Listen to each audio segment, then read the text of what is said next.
Good to see everyone tonight. Thank you. This is the September 2024 Bible and Beyond discussion.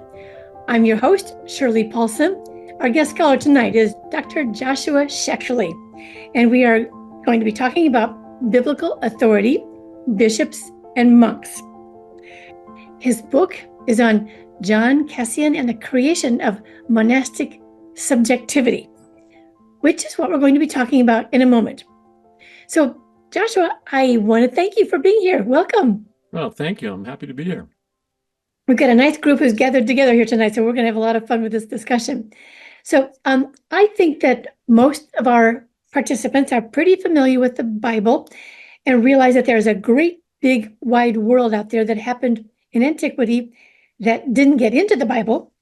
And we realize that the church took off in a direction officially based on the outcome of the 4th century Nicene Council. But early on, people practiced their faith lives in different ways. Some wanted positions of authority, like priests and bishops. Others wanted to focus on their faith as monks in a monastery. So I thought maybe we should start tonight by describing what those differences might have been. Yeah. So, interestingly, the earliest monks were not even in monasteries. They were solitaries. Our English word monk actually comes from a Greek word, monakos, which literally means solitary one. So the earliest monks we know about, and this was, I should go back, this was mostly happening originally in Egypt, which at the time in the 4th century was a part of the Roman Empire. So the monks we know in Egypt that started the ball rolling went out to live alone or in small groups at first in the Egyptian deserts outside cities and focused on asceticism, which is self-denial, especially in a religious or spiritual context, as a way of connecting with God. Okay. So bishops and priests by that time had more official and liturgical duties in the institutional church. And so the strange thing was at the time, monks were not officially, monk was not like a term that you used officially in the church. There, you didn't say, as we might now in the Catholic Church, monks, nuns, priests, deacons, elders, etc. Yeah. They were sort of outliers, and in a lot of ways, for that reason, nobody knew what to do with them. I see. Oh, that's interesting. Nobody knew what to do with them. Okay, so then maybe you can describe the transition between, like, say, disciples to monks and priests. I mean, so we know about disciples, and then all of a sudden, where do these guys come from? Well, so it's hard to know for certain. Are you asking about like sort of where the monks got the idea to do this? Yeah, I think that's a good way to, yeah.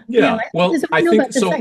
Yeah. So in one way, I think if you look into Jewish tradition preceding Christianity, there were groups like the Essenes who lived out in the desert separate from the Jerusalem temple and were like a community. They were basically a sort of monastery, but for Judaism. And wrote their own texts in a lot of ways and things like that. A 1st century Jewish philosopher named Philo of Alexandria, which he was a Jew living in Egypt. He wrote about a community that was there that was very similar, a Jewish community he called the Therapeutai. So I have to think there's no way to be 100% certain in anything from ancient history, as I'm sure you know, but the real sort of forebears of, religious communities and even hermits going out and living on their own in the wilderness was from Judaism. Very interesting. Okay, that's very helpful to kind of get that context that they just didn't fall out of the sky and become priests. All right. Okay, then I'm kind of curious about the role of authority in all this. If they were just sort of people wanting to follow Jesus, certainly the question of authority starts to come in there somewhere. So priests and bishops had power over the church, but did everybody also think of the writings like in the context of authority, or is it just people who had authority? No, I think you're absolutely right. So as I'm sure you know, in the earliest centuries of Christianity, including the fourth century when monks first began to have their profession, there were no universal agreements about which writings were scripture and which weren't. I mean, Yeah, I think, Shirley, you talk a lot in your work about books that got excluded from the Bible eventually. And yeah, yeah. so those books, some of those books in the fourth century were still considered scripture, at least by some people. And Okay. so um, there were a lot of debates about those, obviously. So, but those who claimed scriptural status for certain books based their authority at least partially on how they interpreted those books. You have to Oh, remember, we all know that the Bible can be interpreted in wildly different ways. yes. And it was no different, in the early centuries of Christianity. So bishops in the early church derived their authority from something called apostolic succession. And Okay. that was the idea that, well, it was based on Matthew 16, 18 specifically, when Jesus tells Peter that he is the rock upon which he will build his church. So that story in Matthew, by the second century, basically that was interpreted by the institutional church, the main church, as Peter being the first bishop or even pope of the church. So future bishops were then to derive their authority and teachings from Peter or one of the other apostles. So that's why it's called apostolic succession. In other words, you were a real bishop if your authority somehow came through one of the original apostles, because Okay. then that authority was supposed to have gone directly back to Jesus. So, and the Catholic Church still operates on that assumption. So, biblical authority was extremely important here because based on that interpretation, future bishops would claim the authority of the apostles, which of course went right back from Jesus, and they continue to do this. So, Hmm. um, that was their authority. And then monks came along, and there was a slightly different interpretation of that. Oh, tell us. That's interesting. What happened to the monks then? Well, so it's hard to imagine now, but as I said earlier, monks have been an official part of Catholic Church and the Orthodox Church and probably several other denominations that I'm not aware of for centuries now, right? So it just seems like, okay, well, you have priests and Yeah, bishops and yeah, monks, yeah. and but originally the church, as I said, didn't know what to do with them. They weren't priests and they weren't bishops, so they couldn't be seen as that kind of authority, and yet they weren't exactly lay people either. And it turns out that the lay people in the church saw monks as authoritative on spiritual matters. Oh, Um, so in a big city like Alexandria, Egypt, for example, you would have people walk right past the church sometimes when they had a problem and go out, risking their lives in some cases, to the desert to visit these monks who, because of their holiness, the perceived holiness at least, based on asceticism, based on their self-denial, they believed that they had a more direct link to God in some ways than bishops. Unsurprisingly, bishops did not like this. okay, right, right. So, but on the other hand, it turns out that monks, for the most part, did not want to be bishops. There are stories of church officials uh, going out to the monks in the wilderness and forcing them, in some cases, really like kidnapping them in order to force them to become priests or bishops. The thought being, okay, they're popular with the people, they have authority Mm. with the people, and if we officially ordain them, then they're one of us and we get that popularity too. So on the other hand, monks, it seems from the early monastic writings we have, that monks actually wanted to be free to live alone or with other monks in monasteries and be able to practice their form of asceticism, which was very difficult to do in a regular church setting as like a bishop. That is so fascinating. So, in other words, the people who were powerful because of their spiritual connections didn't want human power, but people who wanted power wanted them to have the power. Yes, exactly. And there are some sort of crazy stories about things that monks did, like running away and hiding. And one monk even was said to have, again, we can't for sure know the historicity of these stories, but one monk was said to have mutilated himself Mm. um, cut off one of his ears in a Van Gogh-like move in order to say, in Leviticus, it says that priests can't be mutilated, so I can't be a priest anymore. So that's whether or not that's 100% true, all of it together shows that monks were much preferred to live out in the wilderness and practice asceticism themselves. Well, then, did the monks dislike the bishops, or they just wanted to be left alone? So for the most part, it seems that they just wanted to be left alone. But it's interesting, in a lot of these early monastic stories, there are stories and sayings, the main book being called The Sayings of the Desert Fathers, where bishops would come out and visit them. Some bishops actually saw them as holy as well. It came out to sort of pay honor to them. And monks in a lot of these stories do not treat the bishops the way they're used to being treated. They treat them like any other human being. They say, here, you want some tea? Here you go. Okay, see ya. They just kind of almost dismiss them and ignore their status. So there's no sense really that monks don't like bishops. It's more the sense that they don't have any respect for their status any more than they have respect for anyone else's status. Oh gosh. Oh, this is so fascinating. So me too. Yeah, I can see why you got into this subject. Now, the title of your book includes the name of somebody called Cassian. Who was he? Yeah, so John Cassian was a monk born in the late 4th century and lived until the about 421. And so I'll give you a quick synopsis of his life. He was born, we think, he doesn't write about himself very much, and unfortunately, that's a thing that monks generally did. Humility was very important to them, so they would often not even refer to their own lives. But he seems to have come, based on how educated and high level his Latin is, he seems to have been born somewhere in modern-day Romania, which was, again, a part of the Roman Empire at the time. And somehow he got the urge, probably through reading some of the early monastic literature, to become a monk. And so he walked from there. We have no idea of this journey, but it was just the only way to go, really. He walked to Bethlehem in Israel. If you look that up on a map, from walking from Romania to Bethlehem is no easy feat. Wow. But so after being there for a while, I think you get the feeling that he and a friend of his, who was another monk, decided that these monks in the monastery, in other words, real monks in the real world, were not as cool, were not as holy as the monks they had read about. The monks they had read about, the ones who were getting all the press at the time, were in Egypt.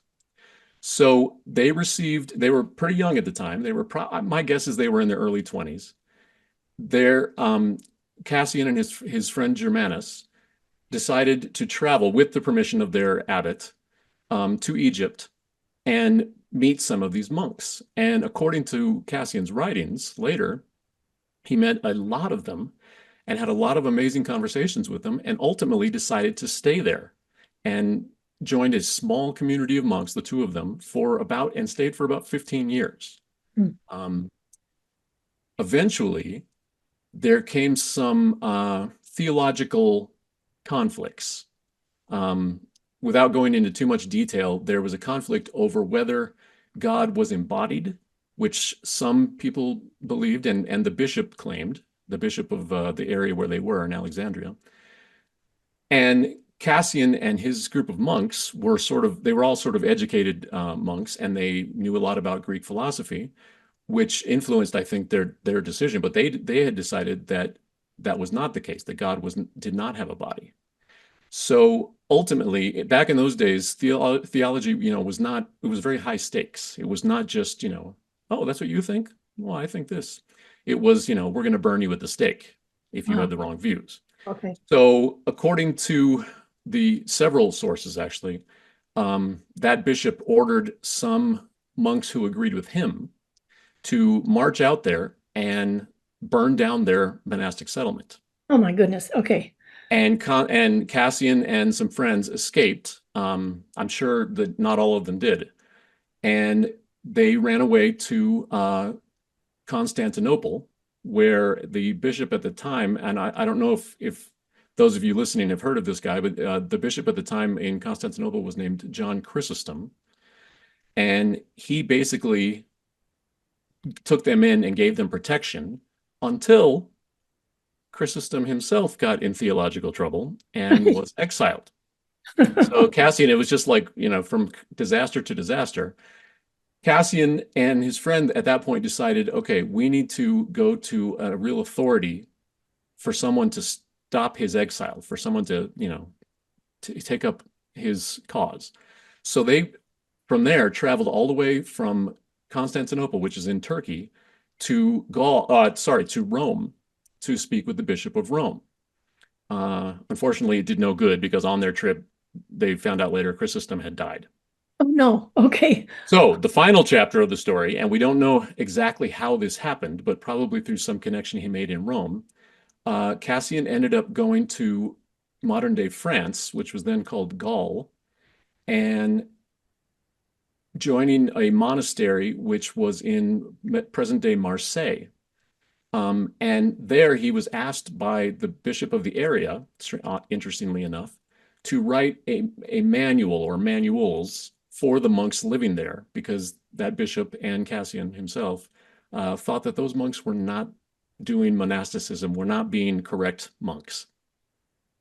So, and he ended up dying there eventually. Oh my goodness. He was quite a traveler. He really, really was. Good heavens.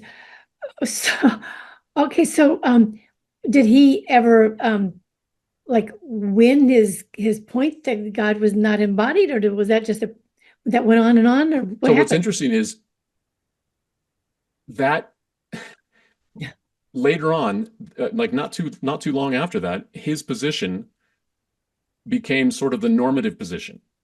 So like if you ask the Catholic Church, I know that I'm not Catholic, but I have had friends who are Catholic, and in your catechism class as a kid, they ask you, one of the questions they ask you is, where is God? Now, if God has a body, you could say God is in heaven or God is here. But the correct answer apparently is God is everywhere. That's a disembodied God. Right. So it seems to me that eventually he won, although it didn't do him very much good. But it's interesting that that's the way things go. Yeah. So in the readings that you gave us to think about, for those of you who found this on our website, you had us reading the introduction to the institutes. And he was, as far as I understand, he was speaking to the Pope in a very, very, very, very humble way. Yes. What was he trying to accomplish there? Yes. So this guy, Pope at that time in Latin, which was Papa, actually was just another word for bishop. So I mean, the translations, I always feel like they really should just put bishop, but they put Pope because it seems similar. But so this guy was a bishop of the area in which Cassian ended up in France. Okay. But he is the one who apparently asked Cassian to write these manuals. And so that introduction is Cassian saying, basically accepting the commission to do that and saying, here this is my introduction to what I've written. I hope I hope you approve of it, and I hope that it helps with your monks. But you'll see other things in there as well. He, being a very educated person of the ancient Mediterranean world, he had studied. He never says this, but it's clear that he had studied rhetoric and oration, and how to make good speeches and how to convince people through writing. And he ends up saying things like he mentions other well-known Christians of the time. Jerome is one of them, and another one named Basil of Caesarea, who were both very ascetic people and were writers and were definitely considered to be Christian authorities. But he says, those guys are so eloquent. I can't hope to match them, but at least I'm speaking from experience, while those guys clearly are writing about things they just heard about. So he's a little catty in that. And at the same time, he's acknowledging that he acknowledges, I think at one point, that it's been at least 20 years since I've been in Egypt, and the bishop clearly wants him to, the bishop clearly agrees with Cassian that the Egyptian monks are the only ones that do monasticism correctly.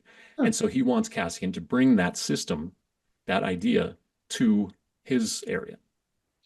Wow. Okay. So then we understand then about the monks and the bishops.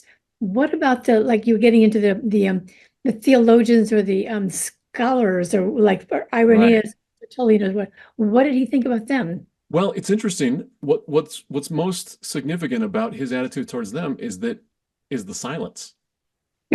And he's not alone in this. Most monastic writers don't mention a lot of those earlier theologians that we know were really influential. Irenaeus, for example, or Tertullian, as you mentioned, it's those are clearly considered authorities, but I noticed when I read Cassian and a lot of other early monastic literature that when they referred to spiritual authority, they only referred to other monks. So Wow. it was almost like they were forming a closed system, is the way I put it in my book. They were saying only monks have the real spiritual authority, at least over other monks. So it's hard to know how much they were consciously excluding these people and how much they just lived that way. They lived in kind of isolated lives. So even the famous theologians they heard about would have been mostly other monks. Well, now you're really making me curious about this business of spiritual authority and nobody's around them, they're alone. What does authority look like when you're all by yourself and you are having a conversation with God? I mean, What does that's it an look excellent question. I think it's probably extremely difficult. To illustrate that, there's a famous, probably the most famous early Egyptian monk was named Anthony, and in the Catholic Church he's called Saint Anthony the Great. And in actually, I think it's the very first saying in the sayings of the Desert Fathers or their sayings and stories. The first story is about Anthony when he first goes to live alone as a monk, and he's living either in a small cell that he made out himself out of clay, or he might have been living in a cave or something, as he did later.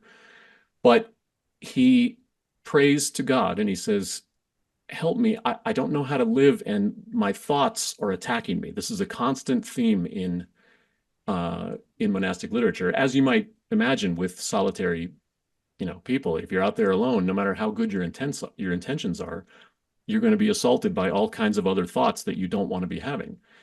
And so at the moment when he asks God for guidance, he looks up to see what he thinks is another monk that looks a lot like him. And this monk is standing and going through prayers, and we think it was probably sort of liturgical prayers as opposed to just, conversing with God, and then sitting down and doing some kind of manual labor. I think he's weaving a basket.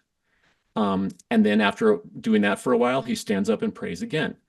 And eventually, he is told that that was an angel who was showing him the way to live as an isolated monk. In other words, keep your mind busy through prayer, and then keep your hands busy by doing some kind of manual work. So that's So authority. authority would be you have to exercise authority over yourself Wow. because that's what God wants you to do. Now, it gets a little different as monks begin living in communities, right? Even small communities had a leader, and the Mhm. leader would set up rules. Okay, we pray at this time, we stop and do manual labor at this time, we sleep at this time, we wake up at this time, and which is the way monasteries are still run today. So in that case, a leader becomes the authority. Right. Okay. So the going back to those scholars and intellectuals, it seems like Cassian or the monks are thinking that they are doing what I hear in the Gospel of Luke, where he says, "Woe to you, lawyers! You've taken away the key of knowledge. You didn't enter yourselves, but you hindered those who were entering."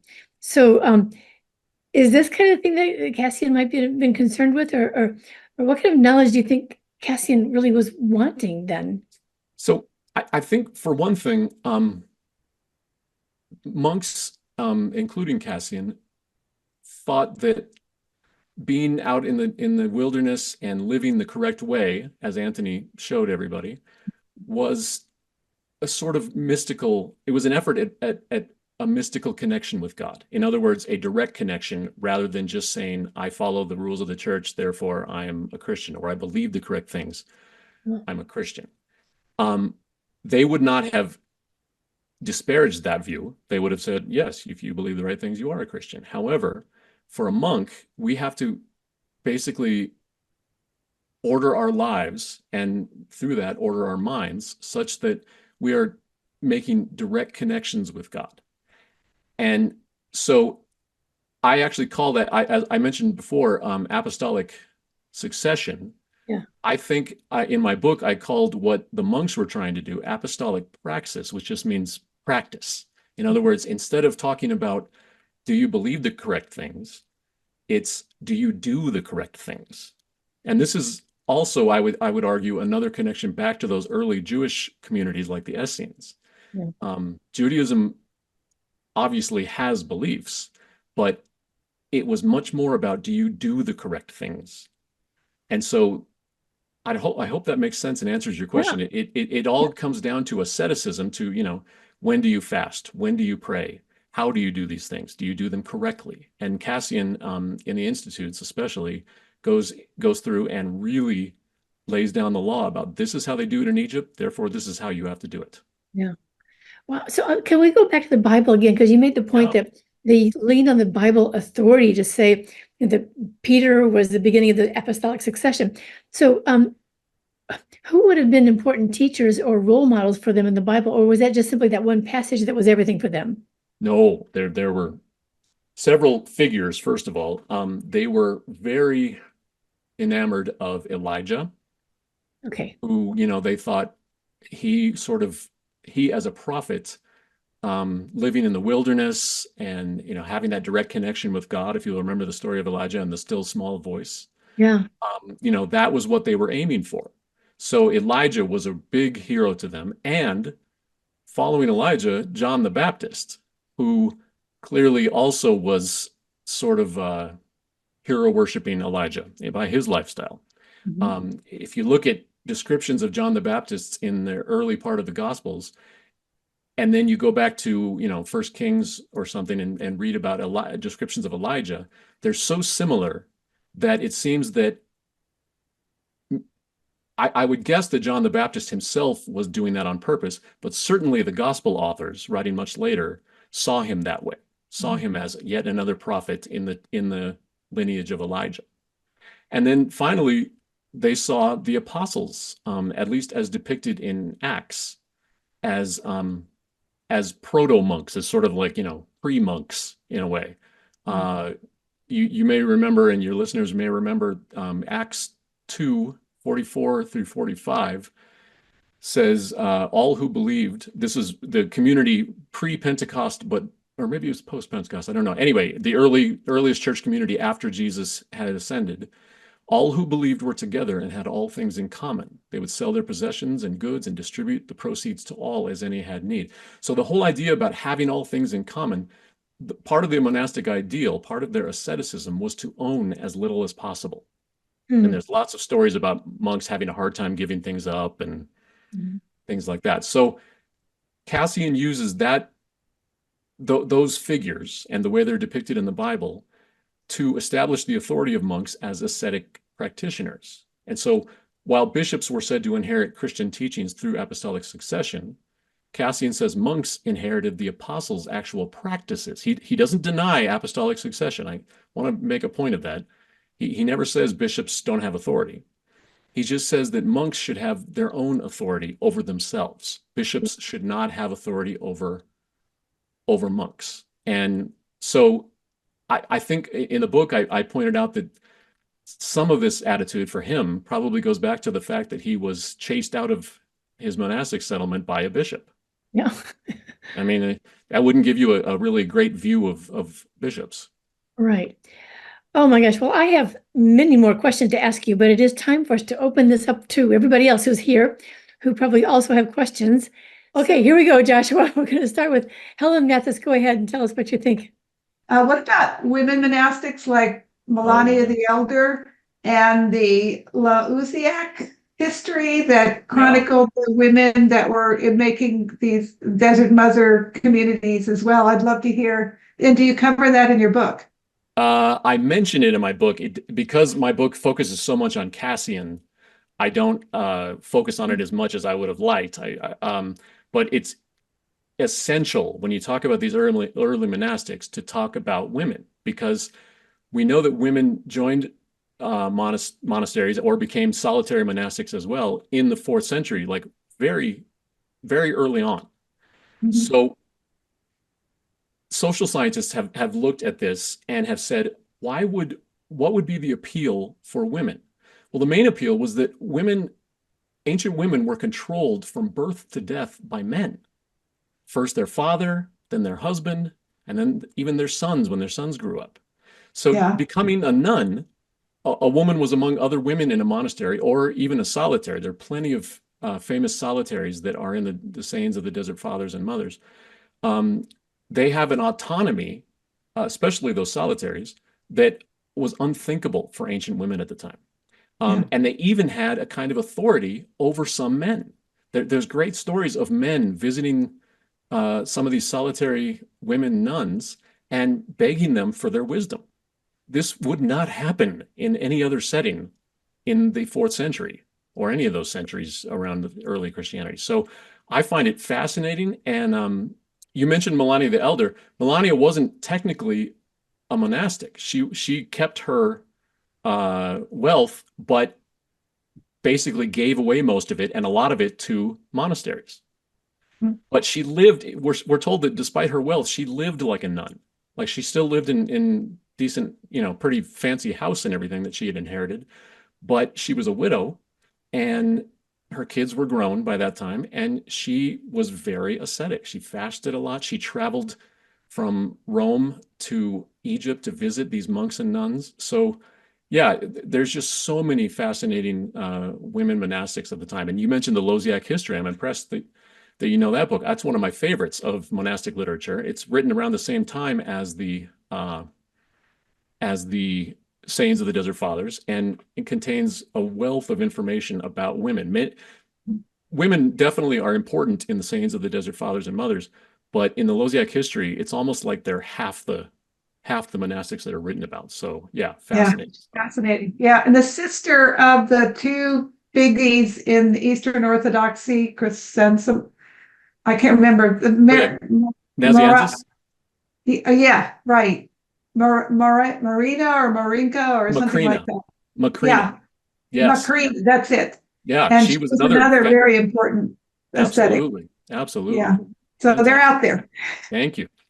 Yeah. Oh, that's fun, Helen. Thank you so much. I hope you saw Helen's cheer there. That was great. Maureen, but in the chat, we have a question from Joy saying, what is the correct way to be a monk according to Cassian? Yes. So that the book that I asked people who were interested to read, for which they read the introduction, that entire book is about answering that question. Cassian has this idea that monks need to pray this many prayers at this time. Then they only get to sleep this long. The rules are very nuts and bolts, very down to earth. That is the least mystical book you can probably ever find, which is funny because his other book, The Conferences, is much more theological and spiritual. And they're talking about issues that cut across theology and philosophy and all kinds of interesting ideas. So he kind of separated the two. One is nuts and bolts. This is how you're supposed to live. What's funny about that to me is when you read a large amount of monastic writing from that era, there was a huge difference in communities in how they lived.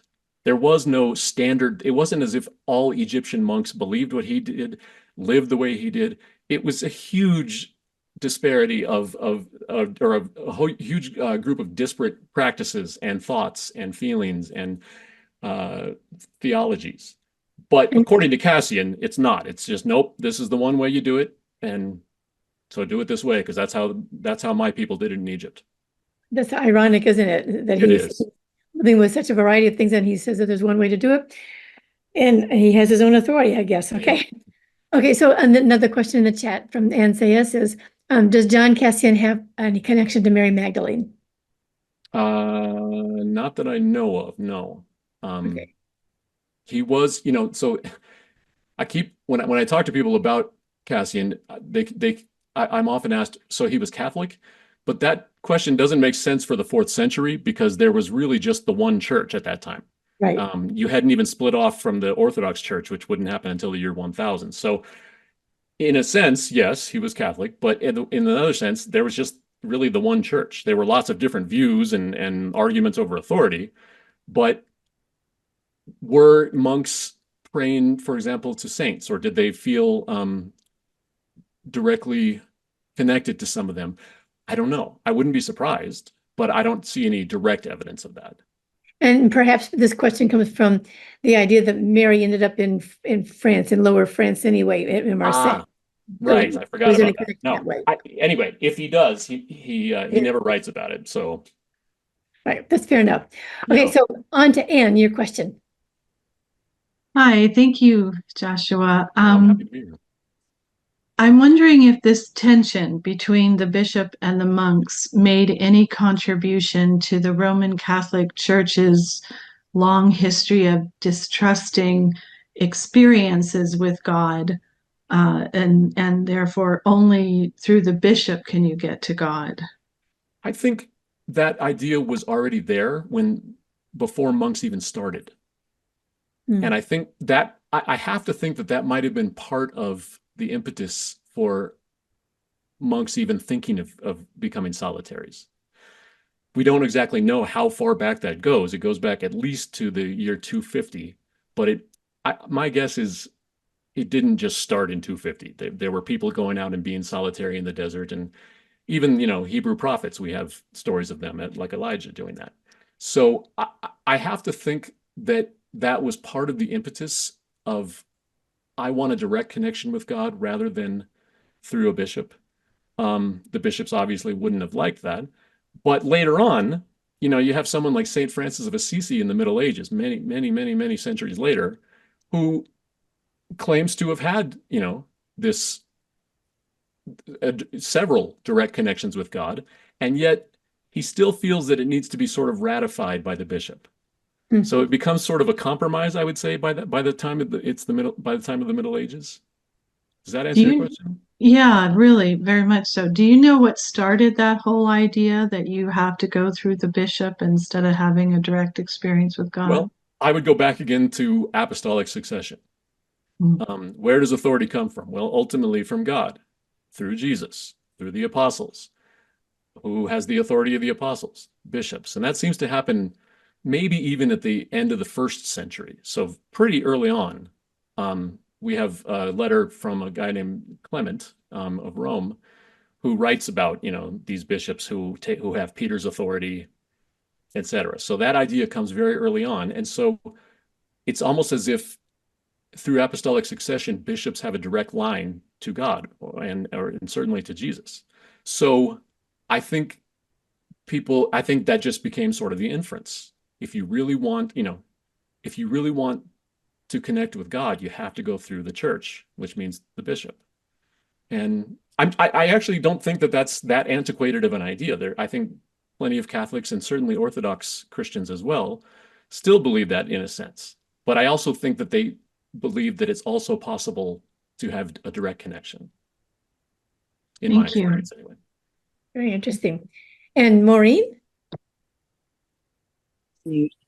Okay, this is my first time to ever even consider a difference between monks and bishops.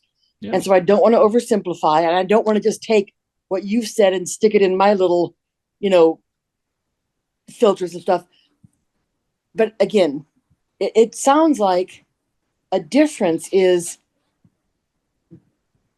to be a monk, there's a lessening of ego and a pulling away from worldly things that might pull at you. And maybe for the bishops, as it began, it seems like a little bit more of a appreciation of privilege, and power. And so those things seem to be a little mutually exclusive. And when you were saying if the monks would get their authority from other monks, I would think maybe they would be thinking that authority from bishops might be tainted by worldliness. I think that's entirely accurate.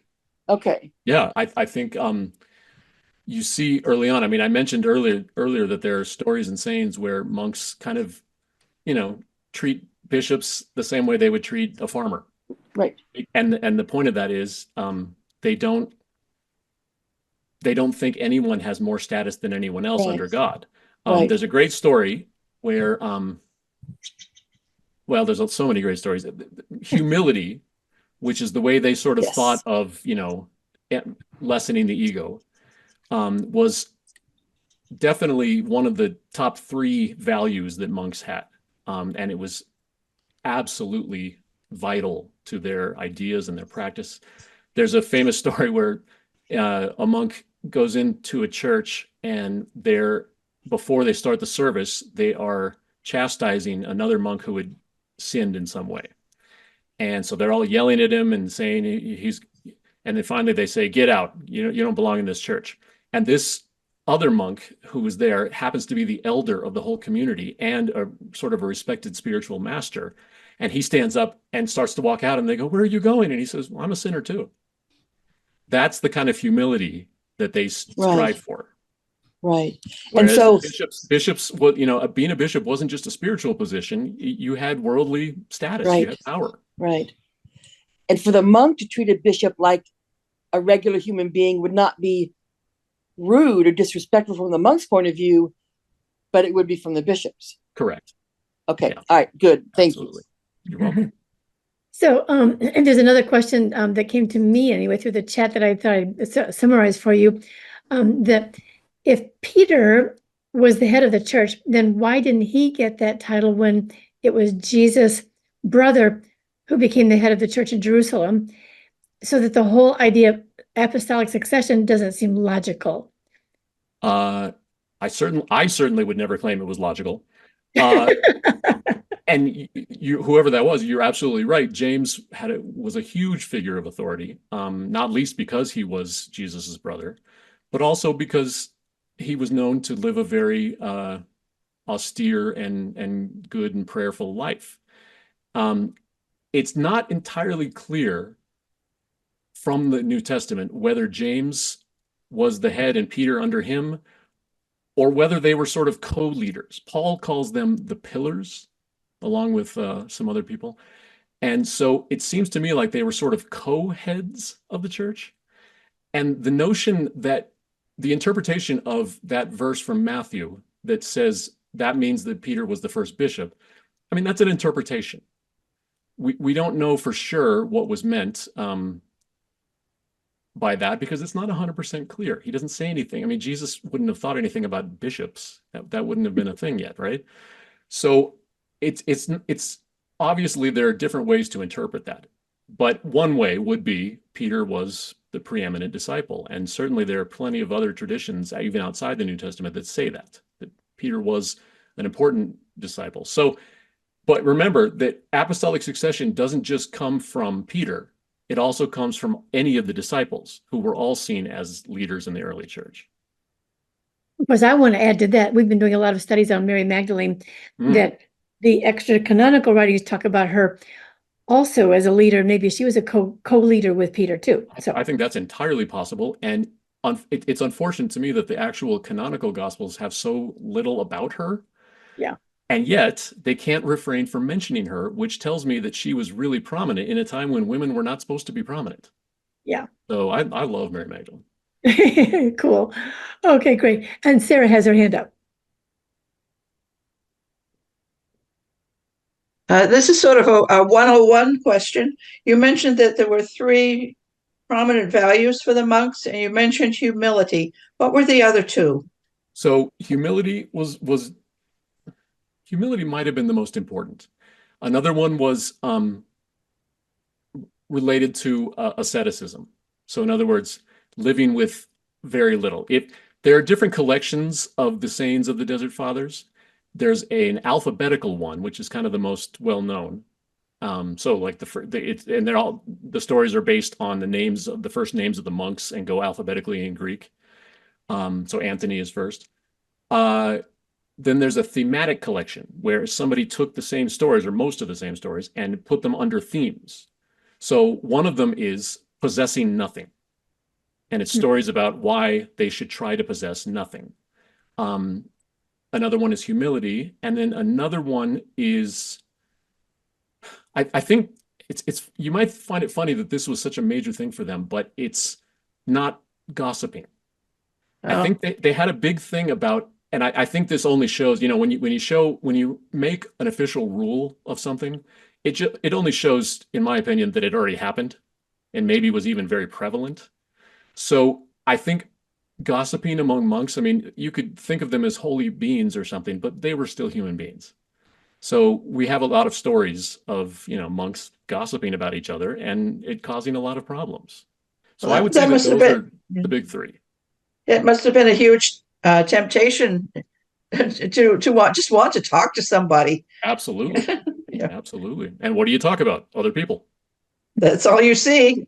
Talk about the desert creatures, I guess. I remember there's a story, it's more from the Middle Ages, but of somebody asking a monk, like a layperson asking a monk, what's the hardest part about being a monk? And he said, other monks. So.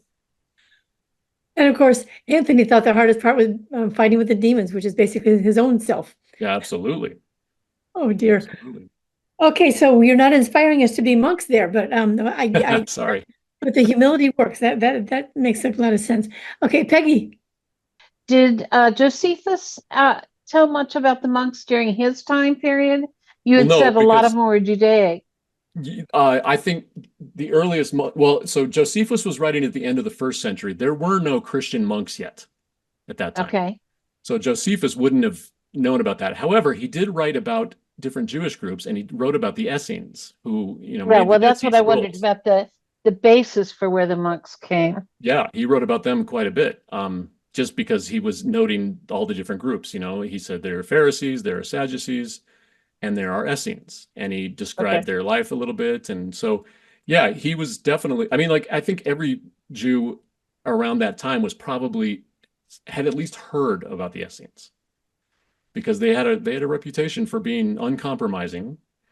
And yet, really, they were separatists. They thought that the Jerusalem temple and its authority was corrupt, so they went out and lived in the desert. Well, going out and living in the desert, that's being a monk as far as I'm concerned. So they were predecessors for sure. Okay. This is Anne Cooling again, who says, wasn't the start of monks in response to the Roman Empire's involvement of Christianity and the monks' concern that this was a loss of Christian practice according to Jesus, like the practice of the Sermon on the Mount? So I think that was probably in there, but I think more importantly, at least according to the monks themselves, was the fact that once Constantine became emperor in 318, right? And Christianity was no longer outlawed, there were no more martyrs. And we all know that early Christians loved their martyrs. Right. They would, they wrote stories about them. They were extremely important to Christian theology early on. Suddenly there are no martyrs because it's not illegal to be a Christian anymore.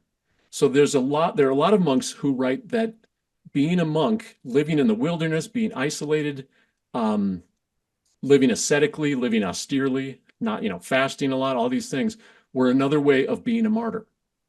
Yeah. Almost like sort of, taking on the martyr's role yourself when no one's going to do it for you anymore. Ooh, that's harsh. It sure is. Oh, it was a harsh time. Yeah.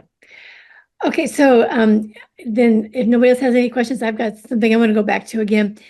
I'd be really interested in hearing what kind of impact you think monks like Cassian had on the direction of Christianity. Like, you have a historical context here. So what influence do you think Cassian had, or people like Cassian? Yeah, so I would say, first of all, it's important to acknowledge that Cassian's idea of only monks have authority over monks failed miserably.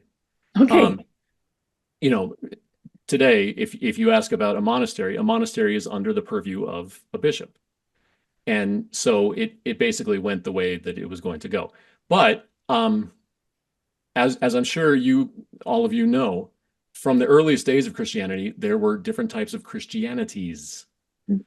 By the way, when you write in MS Word, if you try to write Christianities, it will tell you that that's not a word. It corrects it. But it is, because there were so many different forms. Even, for example, Paul's Christianity clearly conflicted a little bit with Peter's version. And you see that in Galatians with the two of them fighting. So what eventually happened was that after Cassian passed away, monasteries continued to develop, and especially throughout Europe, and he was a big influence on that. So that's one thing.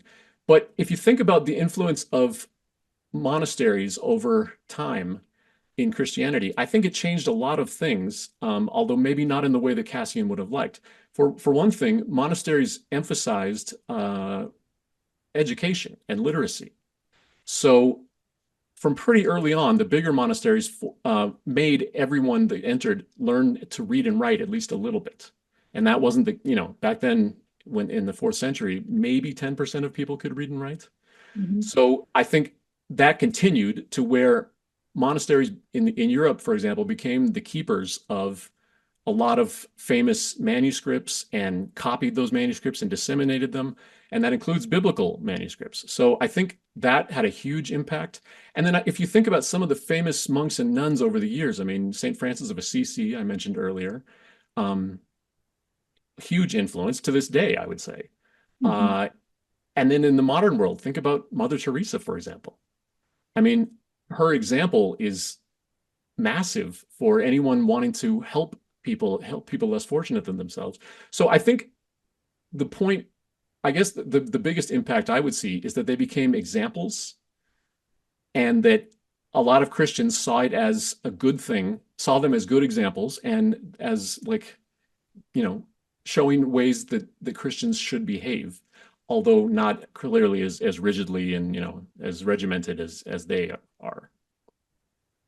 Oh, that's really it. So maybe you can expand on this a little bit and tell us how many monasteries were there, and how many men became monks, or how many, give us a feel for how it felt in the world, in the ancient world then, at that time, during Cassian's time. Yeah, so it's interesting. One of the early monastic writings after Nicaea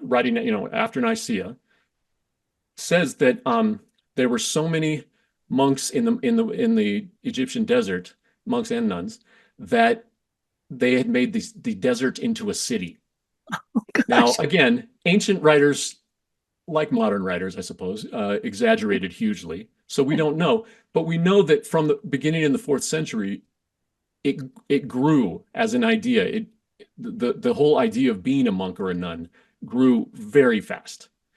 So there were tons of monastics living out there, and eventually, now in the Catholic Church, for example, you don't have solitaries for the most part in the same way. Maybe there are some, but for the most part, there are only large monasteries. In the Orthodox Church, I believe they have a little bit more of a place for solitary monks and nuns, but even there, it's mostly large monasteries.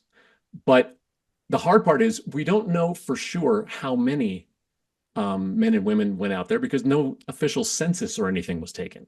Okay. But I would say there were enough.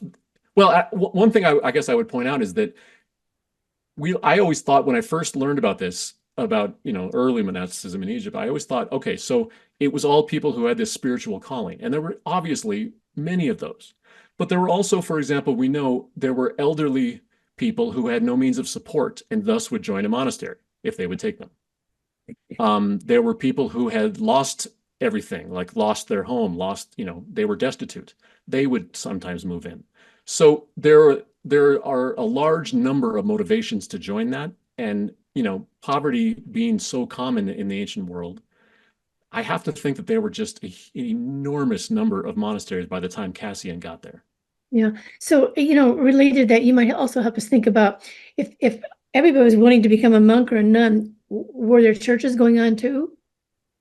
You mean out in their communities? Well, I mean, I'm trying to think, like, we have a tendency to think of church being like our churches today. Right. So trying to re-envision the world of monks and what a church would have been like. I see. No, churches were, I mean, in some ways, the churches, the only real difference would have been that churches were in the city. Monks were in the wilderness, right? There's a lot of stories about why are they in the wilderness? Well, because the wilderness is not made for people. It's the realm of the demons. So monks went out there to confront the demons. God bless them. Wow. Whereas, churches, lay people, bishops, etc., they stayed in the city where it was safer.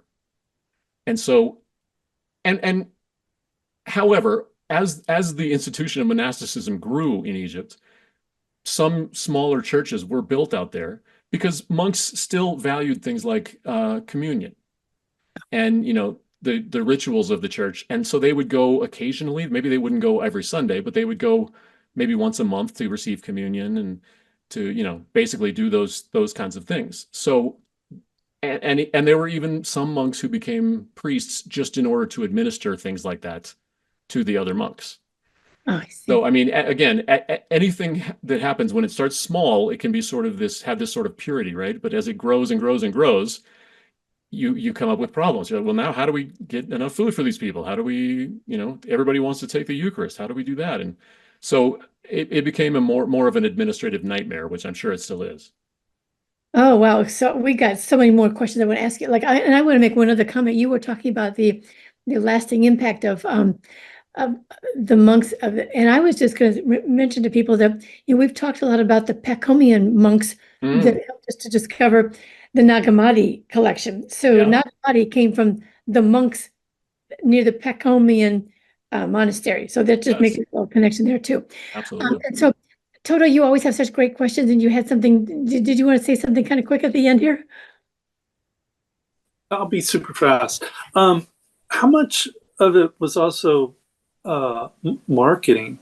Because I was thinking about why you were talking about like Anthony. I remember was it Athanasius that wrote the Life of Anthony? Yes. And it seems so embellished.